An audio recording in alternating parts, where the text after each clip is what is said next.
Hello and welcome back to a brand new DNF1 F1 podcast. I hope that you're all doing well. Thank you as always for being here. It's great to have you along. Hope that everything is okay in your neck of the woods wherever you're listening to this show around the world.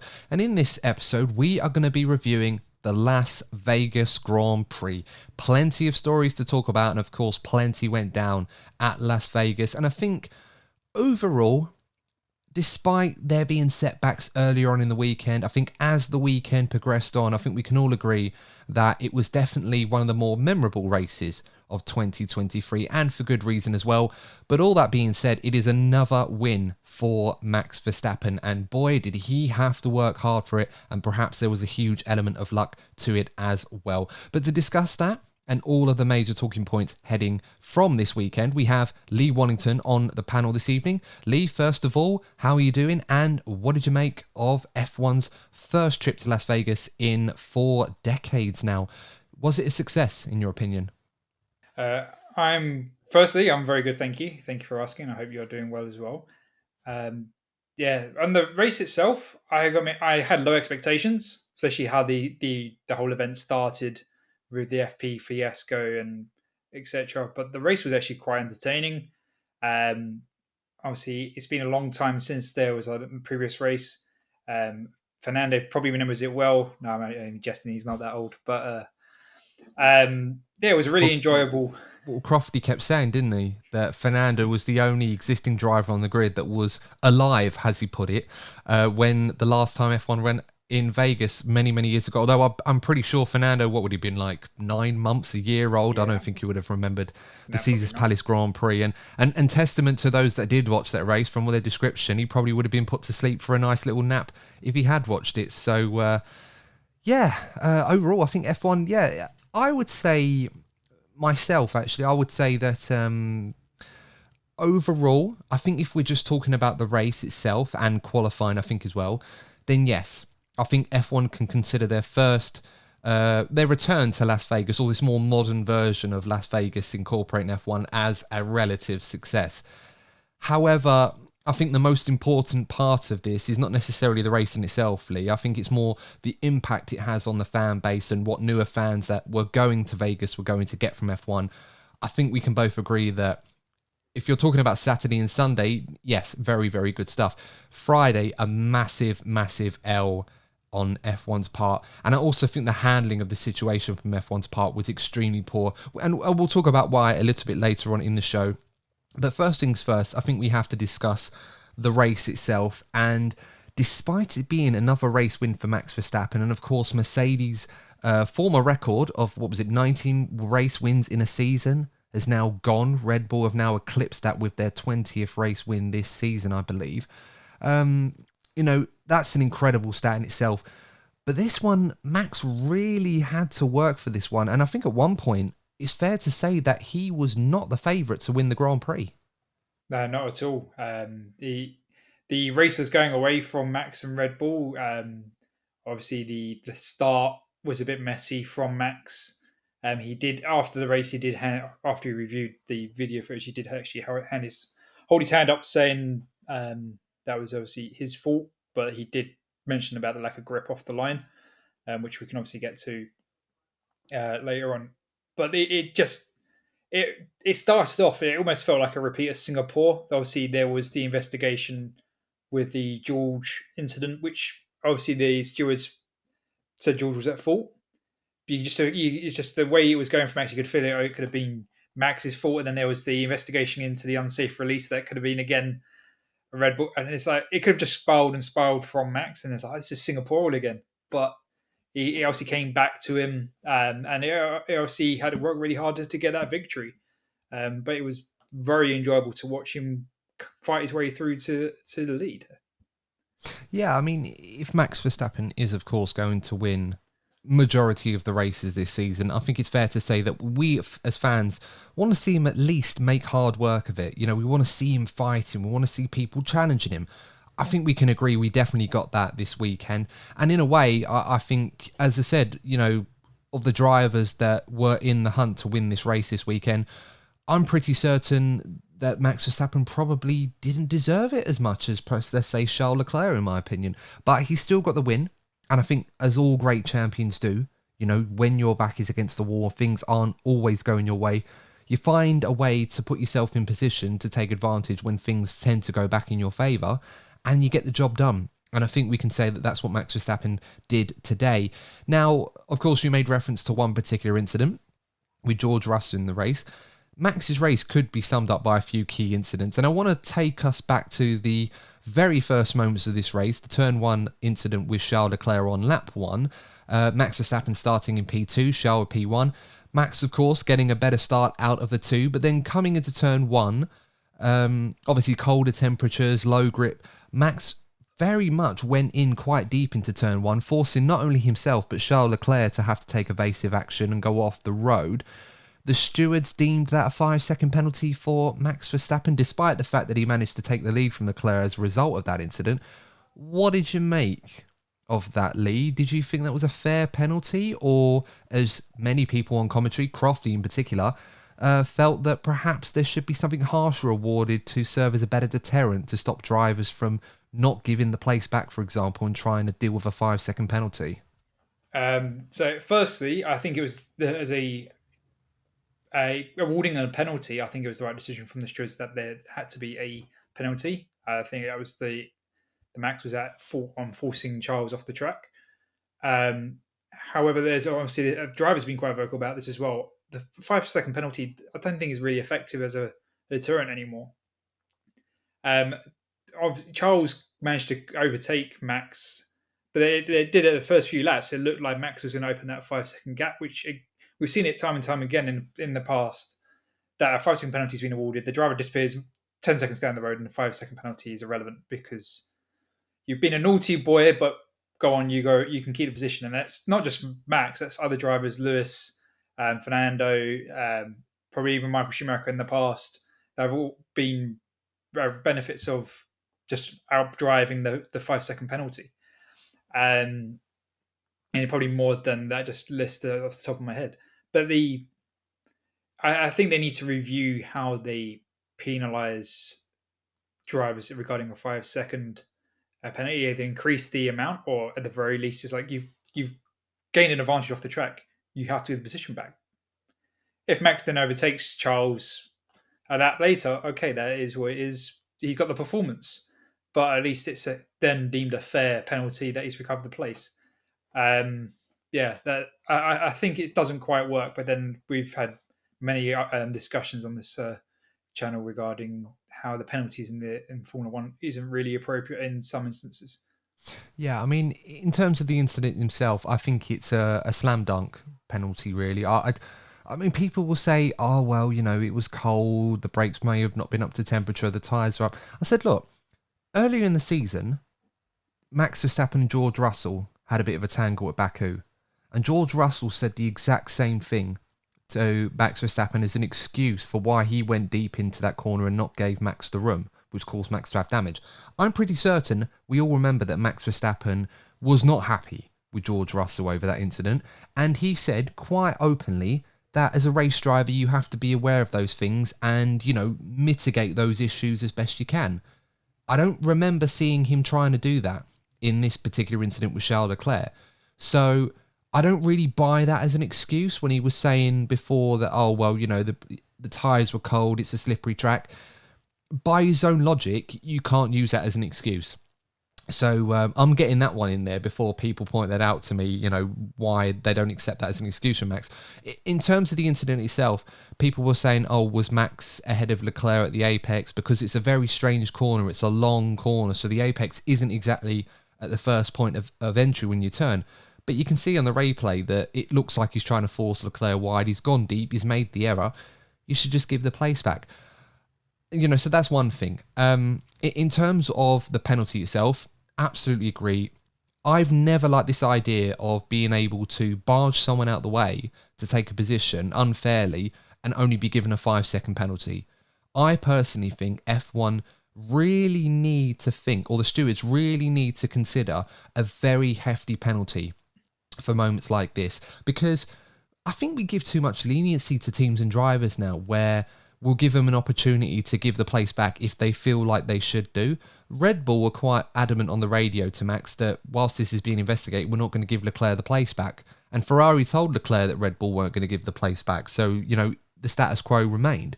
So, for me, clearly Red Bull were thinking, well, if Max gets a 5-second penalty, we'll just deal with it at the first pit stop, or Max will try and build a gap and it won't matter anyway. So, for me, I'm with you, Lee. I'm not a fan of a 5-second penalty. I think the stewards should consider being super harsh as a deterrent and to make it an effective deterrent by, offering stop-go penalties. Which is worth as much as 30 seconds. Now, I know that sounds crazily harsh, and maybe I'm bringing this up because a Ferrari driver was the one that was the victim here. But I feel like we've got to that point now where not just Max Verstappen, but loads of drivers have done it, where they take places unfairly, don't give them back, and then just try to drive around the penalty. But if you award a stop-go penalty, that stops. Drivers will give back places because they know that potentially 25, 30 seconds is going to hurt them a lot more than 5 seconds. And I think we've got to that point now where we can't trust the teams and drivers to do the right thing half the time. So, let me know your thoughts, guys, on that. But I think perhaps they should be really strict and enforce potentially stop-go penalties now for incidents like this. 5 seconds just isn't enough anymore. I would completely agree, to be perfectly honest. You can use parallels with the whole white lines and track limits. If there's a harsh enough penalty with track limit violation, drivers will keep it on the track. There I go with the whole barging out the way, as you put it, and the 5-second penalty. If the harsh enough penalty, they won't do it. But could you just imagine using Courtney's favourite analogy with football?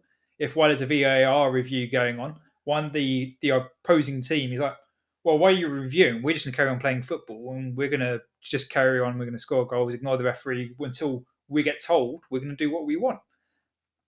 The football teams don't have that kind of say. And even Max said it with the Carlos penalty, which I'm sure you will touch as well, especially being a Ferrari fan. You've probably got quite a sore thumb with that one. I'm in that mood right now where I should be happy about what Ferrari did this weekend, but it should have been more. And ultimately, for no fault of their own, quite frankly. So I'm kind of in a very different position to what I'm used to this season, I'll be honest with you. But Max did say that teams shouldn't have the say when it comes to the rules implementation. And I think that point also applies to the whole penalty and track where you are and barging the 5-second penalty. I think, as I said, the drivers aren't a fan of how the 5 seconds are managed. So it's something definitely the sport needs to review going forward.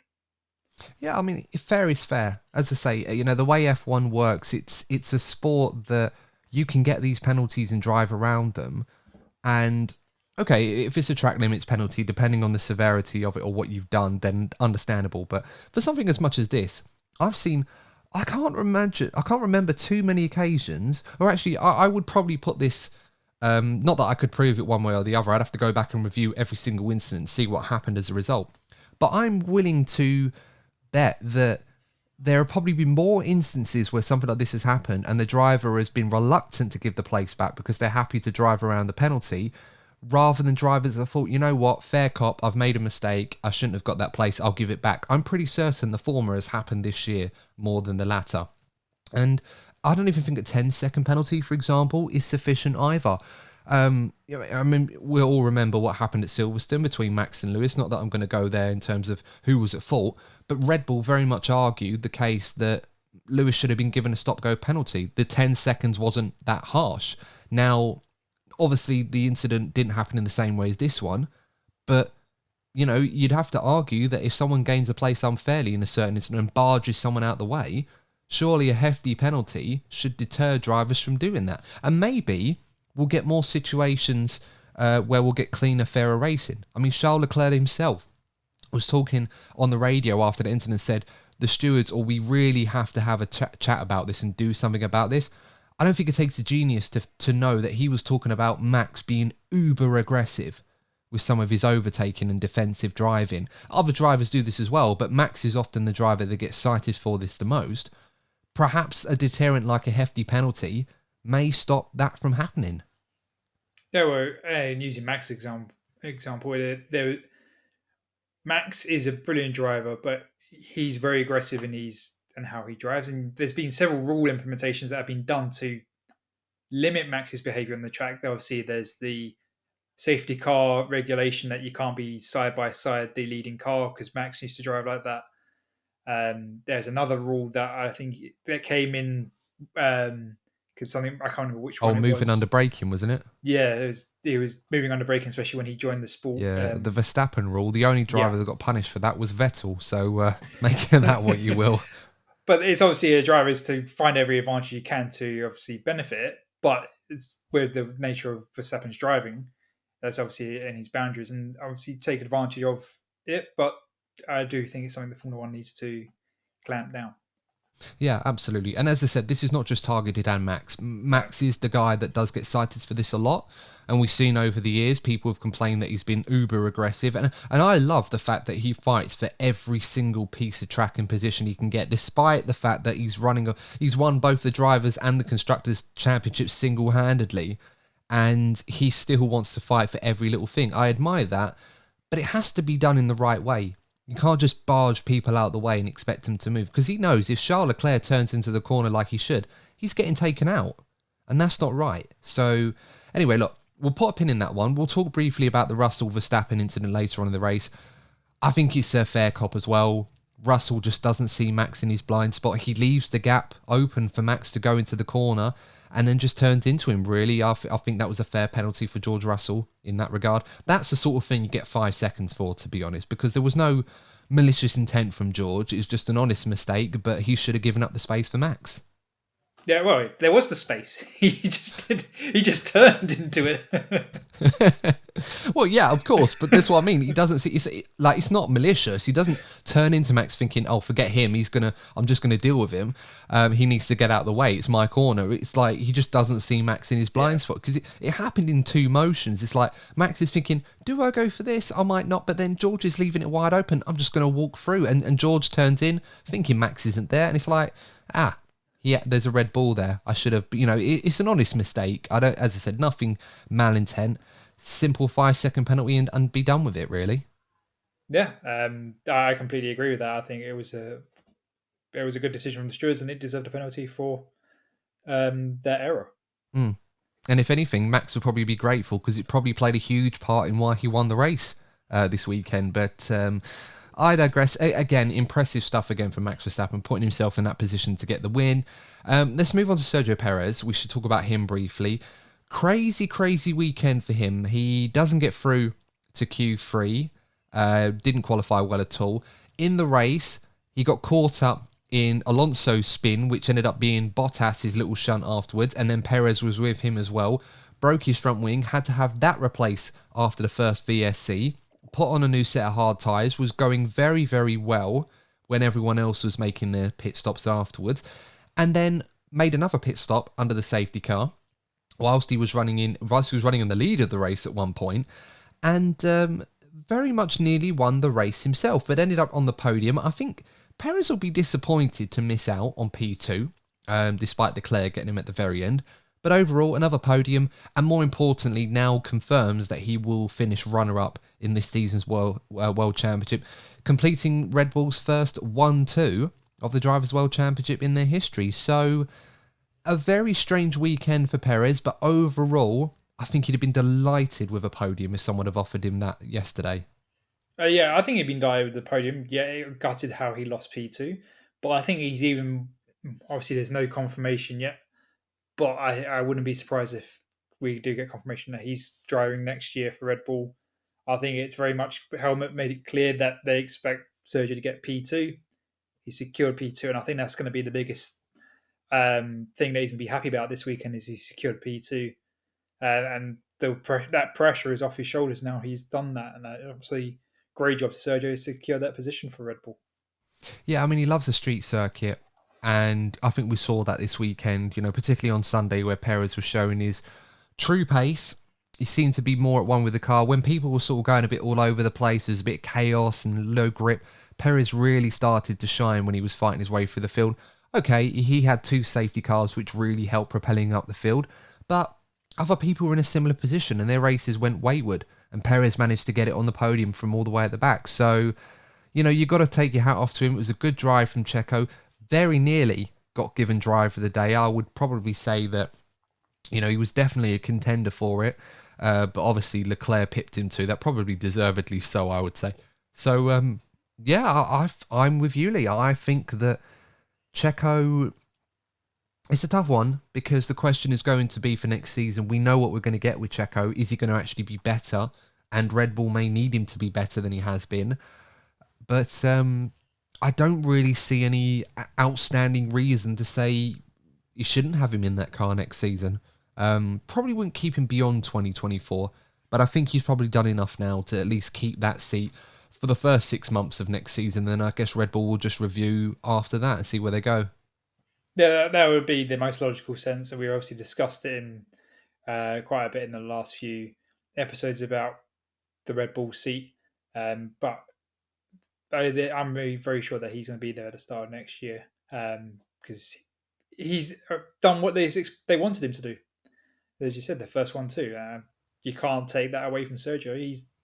He's helped the team to achieve their targets. Did you see, on a separate tangent, did you see that the UFC ring announcer, Bruce Buffer, who was announcing the drivers do you remember in Miami when LL Cool J was announcing the drivers pre-race? They had Bruce Buffer doing this for Vegas, and of course, it's a massive event. Bruce Buffer was always going to do something like this. I'm actually a little surprised they didn't get Michael Buffer, but that's a separate issue altogether. But they got him to do it, and the most awkward moment in the world for Sergio Perez is when he announced Sergio Perez. Perez is standing there looking at him next to him, and then immediately afterwards, Perez is like, "Okay, so where do I go now?" He's just literally standing there for about 30 seconds. I implore you guys, if you go on social media, just type in Bruce Buffer Perez. You will be in stitches. It is so awkward. But yeah, poor Checo. But as I said, his day got much better after that. So, maybe it was a blessing in disguise. I got to admit, I haven't seen that footage, but I'm going to look it up. Look it up. It's really worth it. It is so funny. I would show it on the pod, but it'll probably get copyrighted by F1 management. So, yeah, sorry, guys. You're going to have to find it yourself on social media, but it's not too hard to find. Let's move on to Ferrari, of course. Ferrari, for many reasons, they will really rue their luck because this was a weekend where I think they went into it like they did in Monza, believing that they were going to have a very strong weekend. And not only would they come away from this race thinking that they probably should have won, and through no fault of their own, they didn't, but also they were really handicapped for another reason. And I think it's probably a good idea to get into this one before we talk about Leclerc's race. Carlos Sainz, finishing P6 overall, which isn't too bad, but he definitely had the pace this weekend to be fighting potentially for a podium. And on Friday in FP1, he drives over a loose manhole cover at around 200 miles an hour in the long straight in the final sector, and it completely punches a massive hole through his car and destroys his engine, some of the electronics. Ferrari were claiming it had cost them $1.5 million worth of damage that was done to his car. Very, very dangerous incident. And unfortunately, there's no regulation, according to the stewards, where he was allowed to have a free engine change without a penalty. So he ended up receiving a 10-place grid penalty, which was really disappointing under the circumstances. And I think a lot of people expressed their discontent on social media. Even though it's not in the regulations, why can't they just make an executive decision and say, look, it's unfair, it's unfortunate, it's nothing he's done that's wrong. Force majeure was the phrase that was thrown about a lot to describe this. Why not just let him have a free engine or power unit or change or something like that to replace the parts he lost and just crack on? But yeah, incredibly unlucky for Carlos Sainz, and he was seething all weekend as a result of this. Yeah, I think it was disgusting from the FIA. It's not Formula One management. This is the FIA completely. We've said it time and time again that the FIA are terrible at managing their own rule book and it's never up to date. But the fact that they can't overrule their own rules, and we've seen it in time in the past that the stewards or the race director have overruled the rules on their own decision, but they can't in this scenario. Don't know why. I wonder where they've done that before. But they can't do it in this instance, and it's even more disgusting that the damage was caused by an FIA sanctioned track where the track effectively attacked the car. Yes, the car he happened to be unlucky to go over it, but it was the track that was the cause of it. It was no mistake from not Sergio, wrong, Carlos, sorry. Apologies, Carlos. There was no mistake from Carlos. He didn't do anything wrong. And he was lucky that there wasn't more damage done, especially to him as an individual. I don't know if you've seen the footage. The footage was terrible when he drove it, and that could have been so much worse. It could have been, yeah. If it had been, it went through the engine, but if it was just a meter forward, and it comes up into the driver sitting, yes, they obviously the survival shell and everything, but that could still been, if not fatal, that could be still been a serious injury, and that's a whole different conversation. And I think it's disgusting that the FA allowed that circuit to be used without a simple securing on that drain. And we've seen it in previous circuits. Monaco comes to mind, Baku in the past, and they're really trying go on the sport to keep a check on these things. And for a brand new venue and failing at the first hurdle 9 minutes in, it's disappointing. And they just the FA just make it worse. Well, I'm not going to go into the why this probably happened because I'm not a lawyer, so I don't understand Vegas law or certain requirements. There were rumours going around the internet that because of the casinos in the surrounding area, and of course, you know, we saw our friend Seb talk about this last in the preview, that the casinos kind of run the city, and you know the backgrounds behind all of that. And in terms of what they require, apparently it was said that on the racetrack there was up to 30 manhole covers where they needed to be kept, not necessarily open, but they couldn't be welded down like they normally would be at a street circuit when F1 comes around, because they needed to use them to access water in case there was fires at the casino or the surrounding area. As I said, I don't know how true that is, but it is interesting that that was brought up. And then as soon as a driver drives over a manhole cover within 10 minutes, it ends up ruining the practice session. They had to end it after 9 minutes because all of a sudden they had to cover up all the manhole covers on the circuit. Apparently up to 30 of them were being welded down. So, you know, so much for that law. If that was something that F1 tried to bypass and get around, hoping it wouldn't come up. It's a damn good thing that this didn't happen during a race where there would have been more cars going over it. And if all that what I've just said is true, and I have to be very adamant that this is just rumours, this is not our opinions and our thoughts on what caused all of this. But if it is true that F1 decided to take that risk knowing what could happen based on previous evidence, we all remember what happened to George Russell at Baku, and that was just a genuine mistake. Romain Grosjean had something similar on a normal circuit with a drain cover in Malaysia many years ago. Both accidents in those cases. This one, if it was because of that, then that's appalling from F1. You know, adding an unnecessary risk. You know, never mind the damage done to the car. It's adding an unnecessary risk to a driver's welfare just to try and make this Vegas project work. I mean, I know they've invested $500 million into this, but it's ridiculous. You can't get away with that. I mean, and that's one thing. Of course, what we know after that, the practice session didn't get back underway. FP2 was delayed by, was it 2.5 hours or something like that? Yeah. Because of the late start times, it was 2 a.m. in Vegas. Fans had to go home. They had to send fans home, not just in the stands, but in the VIP areas as well, because of the lack of security that was available to make sure that everyone was okay. And I can understand, it's been a long day, people running around, people tired, people want to go home. They thought we would have all been wrapped up now. But the first day for this brand new exciting 10-year adventure with Vegas for F1 to really try and lay its stamp down on the entertainment capital of the world, to have to send fans home obviously is not a good look. Understandably disappointing, but not a good look. What happens after that is the worst part though. The fact that people that bought a free day ticket were not going to receive a refund. That's one thing. But the people that only bought a day ticket, because it's probably the only day they could get, just to see cars going around on the Las Vegas circuit, would have been really excited, travelled all around the world, spent thousands and thousands of hard-earned pounds or whatever currency that they had to get there, to only be offered a $200 voucher to use at the Las Vegas F1 edition store, or whatever you want to call it. For me, I think that's disgusting. And as a fan, it really upsets me because I went to a race at Silverstone, and I know that, F1 merchandise stuff, the prices are at a premium.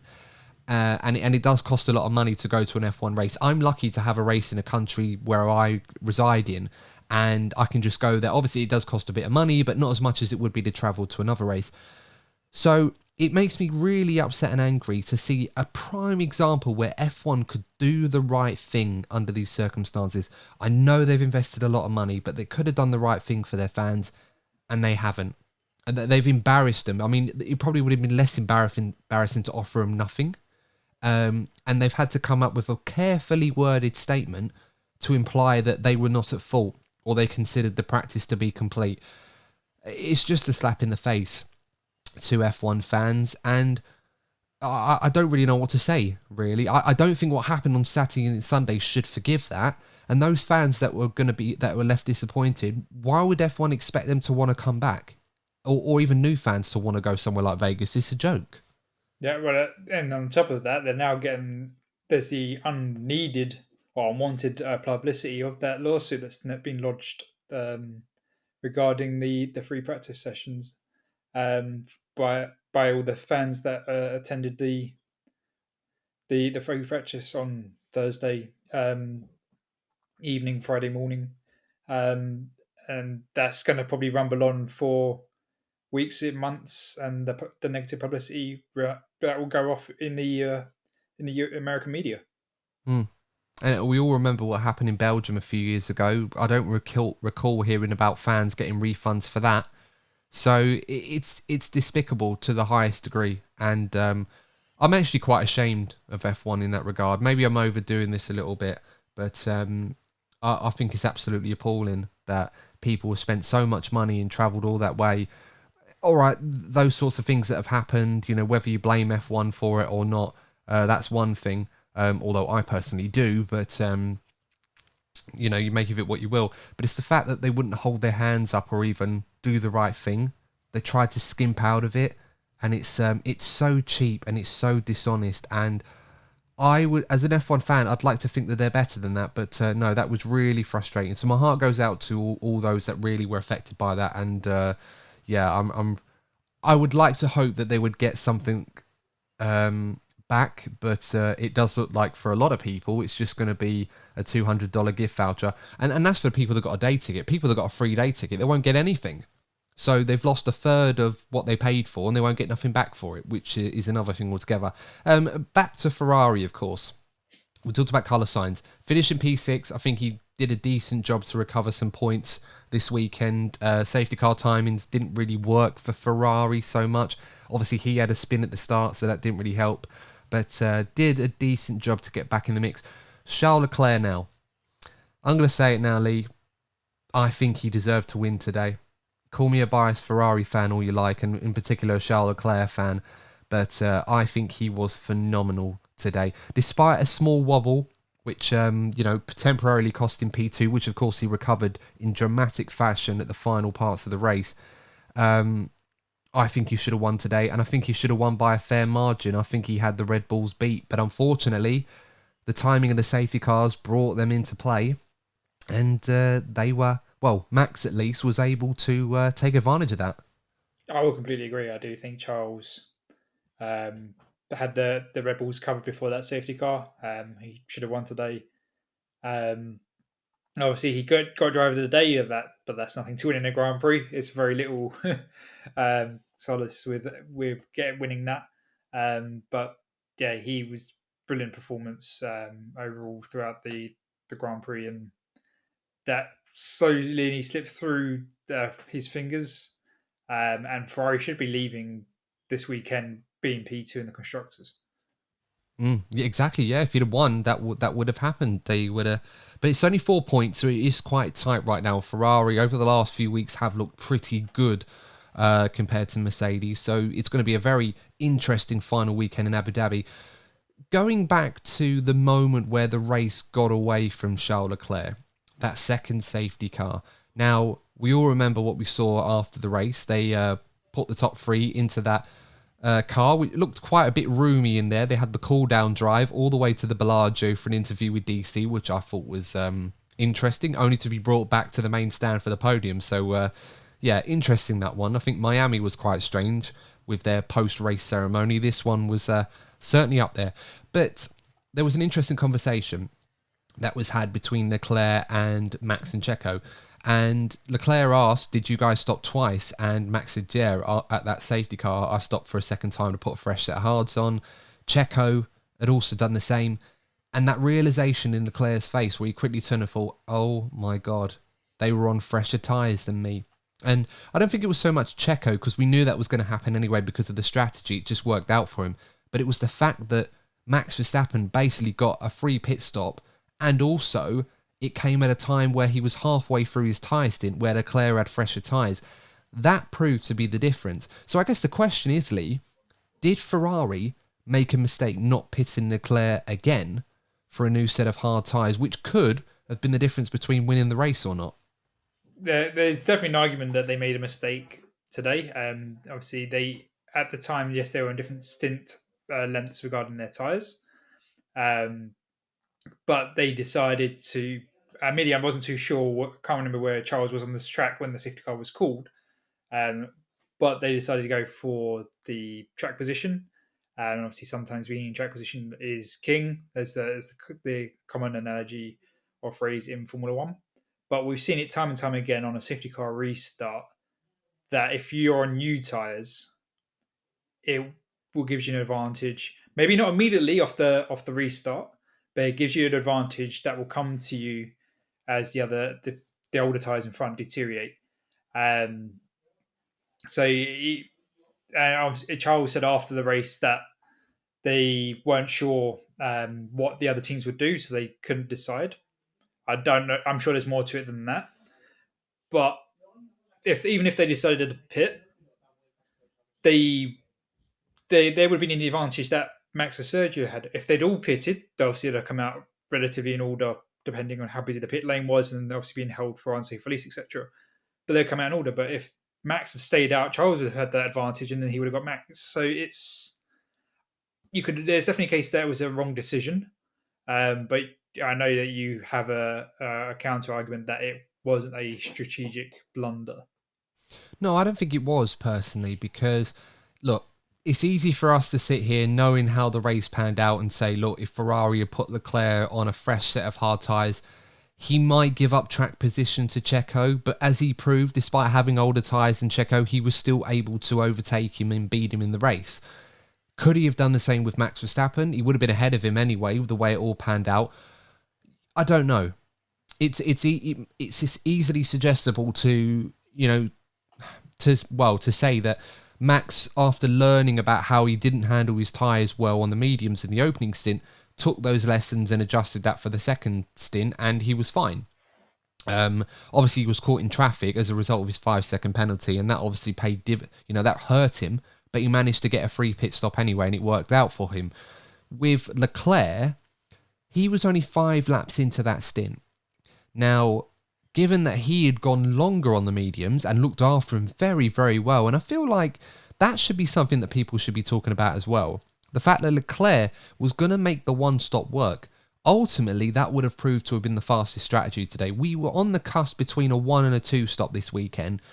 Leclerc was going to make that one-stop work, and that would have proven to have been the race-winning strategy if it wasn't for that additional safety car.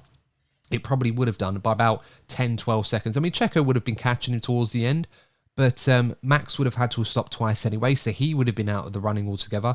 So would George. So it was literally between Checo and Leclerc, and I think Leclerc would have had him covered. So for me, I think it comes from it's more circumstantial than a situation where Ferrari had a decision to make. I think I agree with you, Lee. They were in a position where they thought, well, look, we've just pitted. It's unfortunate, but his tyres are still fresh. We should be okay. What went against Ferrari was the fact that this came at a great time for Max to take a second stop, which he was going to have to take at some point, and then he was able to take advantage of that and win the race. Obviously, Max still has a job to do, and he did that brilliantly, but I think it's more Ferrari were just incredibly unlucky of how things went against them than them saying, look, guys, if we'd have pitted, we'd have won.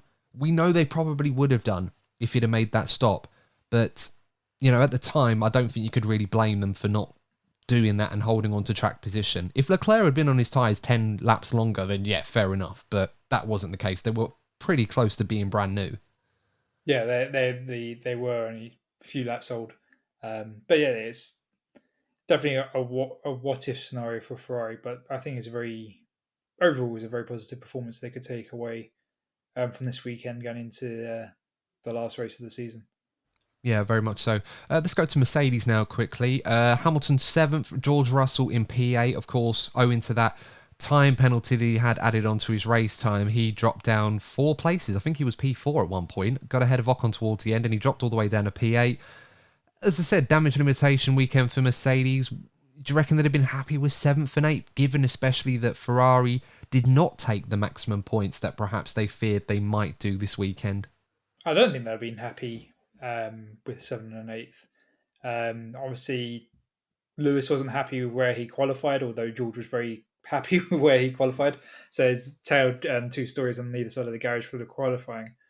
But obviously, there was the bad luck for Lewis and Oscar because obviously it was just the slightest of contact to the tyres that gave them both a puncture. But just a simple racing incident, and it ruined both their races in that aspect. So obviously a brilliant recovery from Lewis, but George's silly mistake effectively cost him P4. Um, Maybe he could have got on the podium if he may have been in the fight to keep Sergio behind. Um, but that's really out of the question. But that would have been a solid P4, which would have really helped protect the Ferrari resurgence in closing that gap. And yeah, I think Toto especially will be quite annoyed at how this weekend went overall for Mercedes.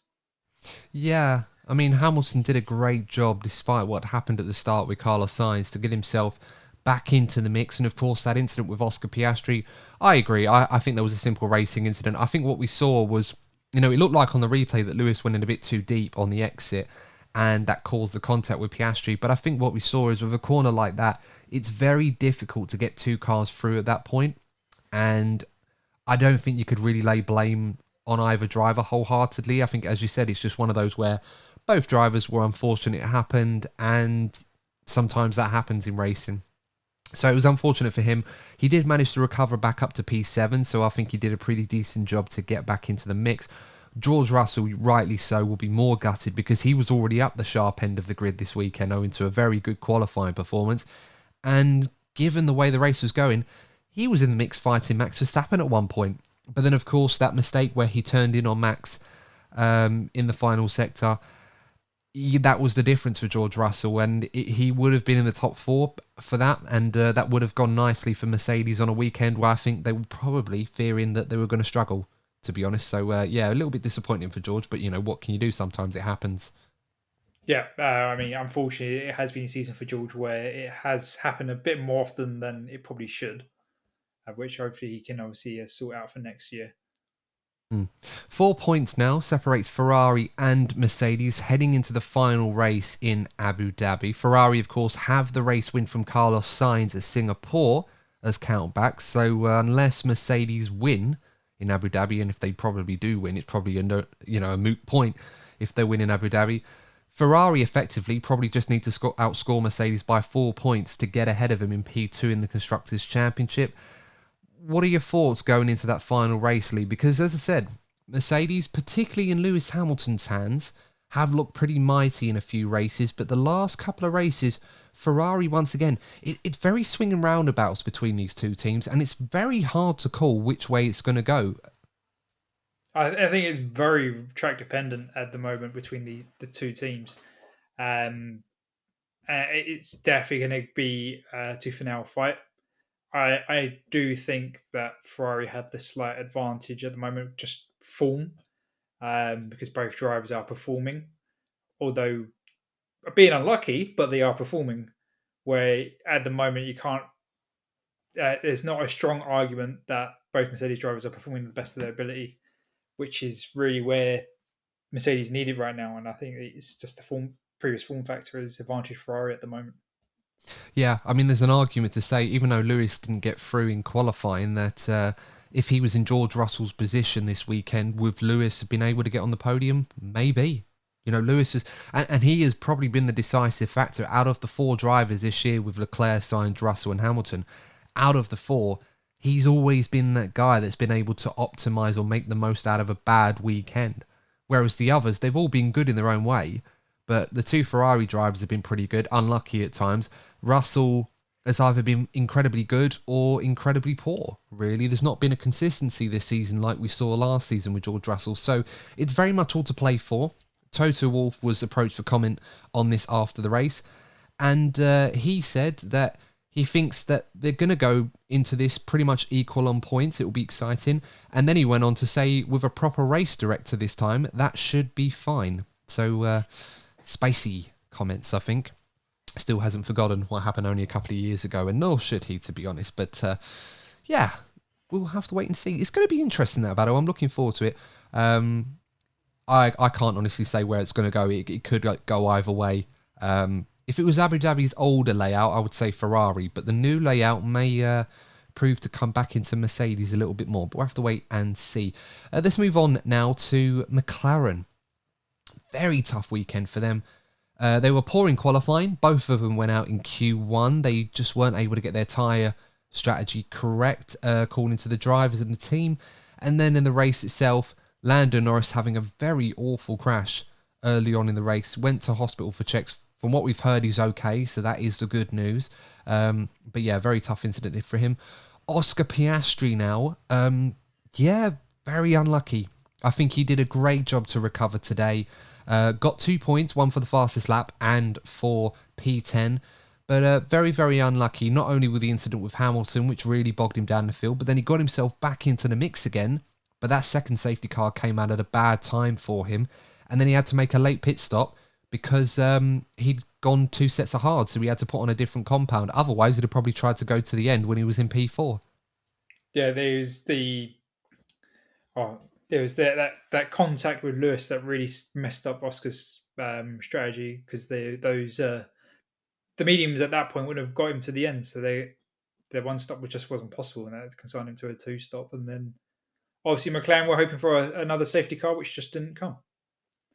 Yeah, pretty much so. And I think we've got to talk about the battle for P4 in the Constructors' Championship, because at one point, Lee, we were looking at McLaren thinking, could they catch Ferrari or even Mercedes? Now they are, they're 100 odd points behind Ferrari and a little bit more behind Mercedes. So obviously that didn't work out. But looking at Aston Martin now, the gap between the two teams is 11 points. And only a few weeks ago, if someone had said to me that Aston Martin may pit McLaren for P4 in the Constructors, I'd have thought they were absolutely mad. But it's very much on. And looking at the classification today, Aston Martin outscored McLaren by 10 points. Obviously, that wouldn't be enough in Abu Dhabi to do it, but based off this race and what we saw in Brazil, they're still in this, Aston Martin, aren't they? Aston Martin are still in it. They're kicking and fighting, but they're still in it. The changes last time out in Brazil has obviously recovered some form that they lost earlier in the season, where they've gone wrong in their development. But I think most importantly, Lance has reappeared, which for a lot of this race, Lance was sneaking under the radar and had a good solid points scoring position. Yeah, absolutely. And it's just like, where's this Lance been? He turned up in Brazil, and he's like, I was there in Bahrain, and then I went on holiday for the rest of the season, and I'm back again. And it's nice to see Lance is recovering, finding some form with obviously the revised car. And I think that's going to be the key deciding factor in this for the last race between Aston Martin and McLaren. Is now it's 2 drivers versus 2 drivers. It's not just Fernando holding the fort. Absolutely. I mean, back-to-back top 5 finishes, I think, for Lance Stroll. And you're absolutely right, Lee. I don't know where this has come from Lance Stroll, but qualifying, we saw him, it was a dismal qualifying session for him. He didn't get out of Q2, qualified P14, I believe it was. And he must have thought, oh man, I was hoping to ride the wave of form that I got from Brazil, get that confidence back. But I'll tell you what, and I've said this before earlier in the season, that Lance Stroll is having a good day when you're about 2/3 of the race and you realise he's actually there up the front. Like, you haven't even noticed it, he's just there.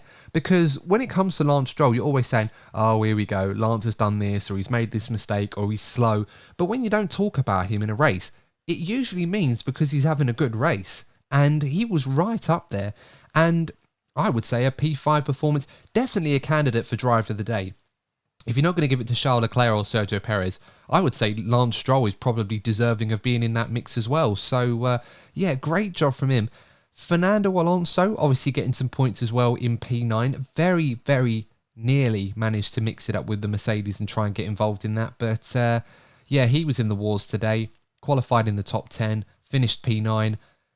We're expecting Fernando to be Fernando in Abu Dhabi. So, yeah, I honestly look at this and think they have a chance, Aston Martin. If they play their cards right and get enough points, they could nick P4 off of McLaren. And for them, after the mid to third quarter of this season, which has been dreadful for them, I think they'd be delighted if they were able to nick this off McLaren. Yeah, it's definitely got some juicy fights coming up in the last race. And obviously, people may say, why bother watching the last race? Champions are sorted. P2 sorted in the drivers, but there's so much going on behind. It's so much to watch for this last race. I mean, you don't want to turn off. Yeah, absolutely. Shout out to Esteban Ocon as well. Because of course he had that incident with Max Verstappen in qualifying where it was very much. It looked originally like Max Verstappen was at fault for deliberately obstructing Ocon on his lap and being petty, but Ocon kind of initiated all of that by his antics towards the beginning of those laps. So I didn't really have too much sympathy for Ocon after that incident, despite people on social media understandably only seeing a certain amount of it, feeling differently. But he recovered that brilliantly, rode the wave of everything that was going on around him, took advantage of the safety cars and ended up P4. Incredible drive from him.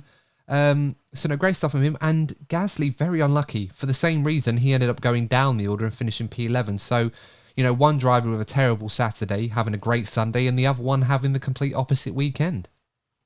Yeah, obviously there was the whole kerfuffle with hold station that went on in the race, that they were told to hold station, but Esteban didn't, and overtook Pierre and then Pierre went backwards. So I'm sure that wasn't very happy for Pierre, considering where he qualified. And I'm sure they're having that discussion afterwards. But clearly, Pierre's pace was failing at that point, and then Esteban would say he was justified in ignoring that team order. But it was great racing. Now, I know the teams hate it, but I really enjoyed it. And it was great to see the two of them fighting each other to such a degree where, you know, it looked like Ocon was going to get Gasly into turn one. And then, you know, Gasly adjusts his line. He's able to do the switchback on him. And it was great racing to see them two fighting. That's fine. As long as they don't make contact, then it's okay. I'm sure the teams want them to hold position and manage the tyres. And I think tyre management was definitely a factor this weekend. Something Alex Albon mentioned about graining, that you just lose so much time if you do that. I don't think many of the drivers were paying attention to that. To be honest, they were quite happy to just go out there and race. And I must say, it did prove to be an entertaining show. I'm not going to say this race was boring, because it certainly wasn't. And I think it was moments like that that made it very entertaining. Yeah, it definitely wasn't a boring race. And from the Alpine drivers, yeah, it was a great racecraft between the two of them. Yeah, we've had worse street circuits being introduced. It definitely wasn't one of those where like, oh, here we go, this is going to be boring. It actually was pretty good. And the drivers seemed to enjoy it too, despite the challenges with the weather, for example. I think if they get that right, maybe it'll be great. Might be worse. To be honest, It might be better to keep it cold, providing it's safe, of course. We don't want to see more crashes like what we saw with Lando. Well, one classic example is Max until the race started was like, this is horrible. No, I don't like it. It's terrible. And then he's like, it's great circuit. It was amazing. Oh, so yeah. Definitely changed his opinion, and I'm sure it changed other drivers and other fans' opinion, because it was a very good, solid race. Yeah, it was quite funny that Max was constantly belittling Vegas. I think at one point he said that, you know, Monaco was like Champions League, and Vegas, this circuit, was like Nations League or National League. And I thought, I don't think that's going to go down well with F1, given their current world champion and marquee driver in this sport, if you like, for the future, is talking down their potential flagship event that they've put a lot of money into. But then by the end of the race, when he won it, despite everything that went down, he was the one singing Viva Las Vegas on the team radio. So, yeah, he seemed to enjoy himself towards the end of the weekend. I'm pretty certain he wasn't happy beforehand. But, yeah, interesting thing. We should talk about AlphaTauri. Tough weekend for them. Ricciardo very much down the order in the race. Tsunoda, not the best race for him either. Didn't finish because he had a gearbox problem. I was expecting AlphaTauri to be stronger, given that their straight line speed was very impressive in Brazil and in Mexico, but it just never came to fruition in Vegas. Yeah, I got a feeling the colder track temperature and tyre temperatures really impacted the AlphaTauri's performance this weekend, probably more than they were expecting. Yes, very much so. Same for Alfa Romeo. I think Bottas's race got completely ruined by being caught up in Fernando Alonso's spin, because he qualified well, Bottas, and then and Bottas is usually good at low grip, low temperature circuits. It's what he excels at. It's what he did a lot at Mercedes, which is why when we used to watch Friday practice in the good old days when Mercedes were dominating, although that's not my opinion, that's the opinion of many people, I'm sure, but he was always up there ahead of Lewis, and then Lewis would always get him when it counted on a Saturday afternoon or a Sunday. So this should have been a better race for Bottas, but it just never really worked out. And as we saw for the first corner, when he ended up going into Alonso after his spin, it pretty much summed up how his Sunday went. Yeah, Valtteri loves his ice racing in Finland, and which obviously has helped develop that particular racecraft. But yeah, that double tap was just the start of how his race unravelled. And unfortunately, it was just he never got a chance to recover. Yeah. Do you know what my biggest disappointment this weekend was? Williams, because on Saturday they were so good. 5th and 6th on the grid. It was really great to see. And in the race, they weren't doing too badly. But the safety car really hurt them. It really did. It sent Sargent all the way down the order, although to be fair, there was a phase in that race where Sargent was starting to drop a few places quite quickly. I think, what was it? Alonso got him, then Piastri, then Hamilton, like all in quick succession. And then, of course, Albon kind of done out by the safety car as well. It kind of put them onto a weird strategy, and they were never able to recover from it. So, yeah, very unfortunate for Williams. I think they probably hoped they were going to get some more points. Right, when you got the third row lockout for Williams, you would have expected to walk away with a solid point haul. And both myself and Seb predicted that they were going to score points this weekend. And halfway through that race, I was like, damn, Williams are doing really well. And yeah, it just imploded on them. And it's such a shame to see that it just fell away for them. Yeah, it really was. Good news for them, though, of course. AlphaTauri didn't score points this weekend either. So it sets up a nice little showdown between them two. 7th on the line for those two. Some big prize money. And both teams, for different reasons, will definitely appreciate getting that one over the line. So, yeah, one race to go there should be very, very interesting. Speaking of predictions, I think a nice way to end off this episode, Lee, my one came in almost immediately into the weekend. For those of you that didn't see on the preview, I predicted that at some point throughout the weekend, we were going to see on social media or we were going to see on the broadcast someone getting married at the Paddock Chapel that they set up for this week. And of course, synonymous with Vegas, where people go to elope, if you like, or get married. And we saw that with 1997 F1 World Champion Jacques Villeneuve getting married to his lovely new wife. So congratulations to them too. And I'm extra happy because that means some extra points for me for my bold prediction coming in. I do like to gamble on these gimmicks, no pun intended, of course. I'm glad this one actually came in. I mean, it was bound to come in. Someone was going to get married there this weekend.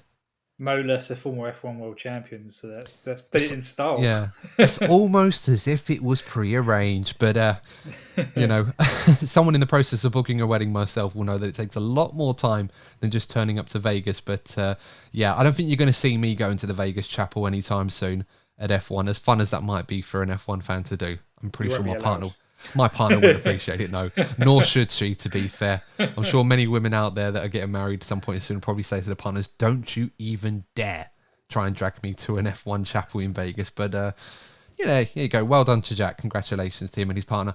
But yeah, I thought I'd end on that one. A nice little positive note. A nice little love story to end off things for the F1 Vegas weekend. Overall, Friday was abysmal and appalling and obviously shouldn't be forgotten.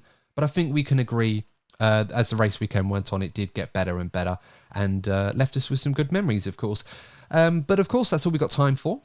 Let us know your thoughts on all the topics that we discuss in this weekend's action in the comments section. If you're watching this on YouTube, don't forget to like the video, subscribe to the channel as always. And of course, if you're listening on your favourite pod platform, you can get involved in the conversation as well on social media. Our handles are included in the show notes. And of course, don't forget to leave us a 5-star review.